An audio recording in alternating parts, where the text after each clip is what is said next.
जहां तक रहल अश्लीलता के बाद हेलो काहे के नाम ले तर भाई थे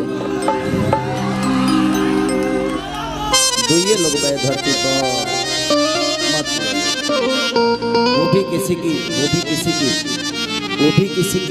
है, किसी की बहन है, छोड़ दीजिए।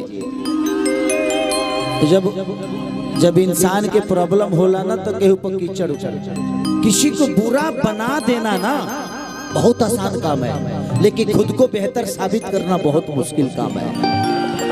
अच्छा क्योंकि गरियावे क्योंकि तो पीएचडी करेगा बा, लेकिन दुगो शब्द अगर किसी बेहतर इंसान के लिए बोलना है ना तो उसके लिए 10 बार आपको सोचना पड़ेगा।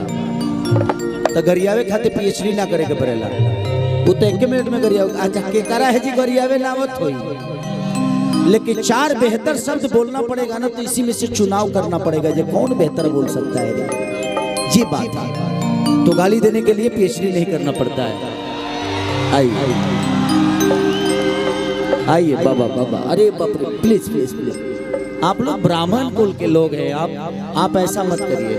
थैंक यू, आप लोग इतना सम्मान देते हैं, बट आप लोग पूजनीय हैं, थे और आजीवन रहेंगे। अरे बाबा,